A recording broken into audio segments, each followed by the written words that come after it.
या कुन्देन्दुतुषारहारधवला या शुभ्रवस्त्रावृता या वीणावरदण्डमण्डितकरा या श्वेतपद्मासना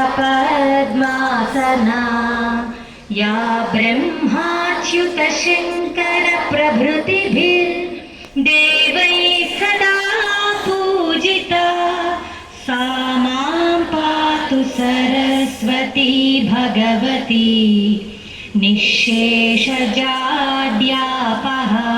వందిత అని కూడా అనొచ్చు, వస్త్రాన్విత అని కూడా అనొచ్చు, వస్త్రావృత అని కూడా అనొచ్చు, ఏదైనా కరెక్టే.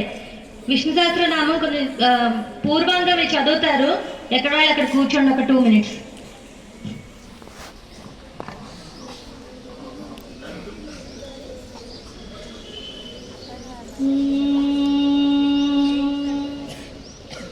शुक्लांबरधरं विष्णुं शशिवर्णं चतुर्भुजं प्रसन्नवदनं ध्यायेत् सर्वविघ्नोपशान्तये.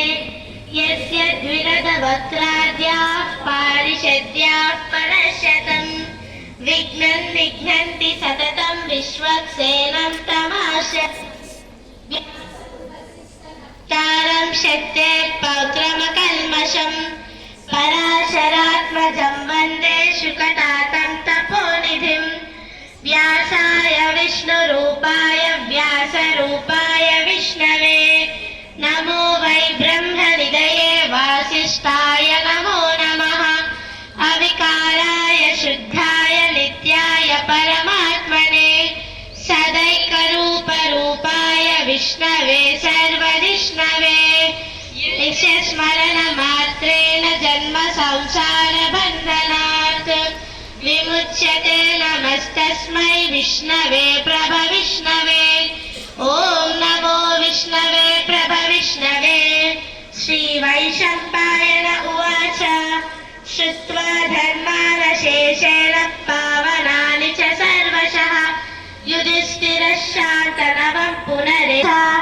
किमेकं दैवतल्लोके किं वाप्येकं परायणं सुवन्तः कं कमस्यन्तः प्राप्नुयुर्मानवा शुभम्.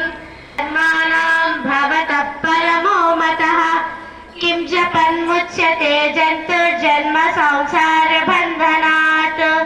श्रीभीष्म उवाच जगत्प्रभुं देवदेवमनन्तं पुरुषोत्तमम् स्तुवन्नामसहस्रेण पुरुषः सततोत्थितः. तमेव चाचयन् नित्यं भक्त्या पुरुषमव्ययम् ध्यायन् स्तुवन्नमस्यंश यजमानस्तव च. अनादिनिधनं विष्णुं सर्वलोकमहेश्वरं लोकाध्यक्षं स्तुवन् नित्यं सर्वदुःखादिगो भवेत्.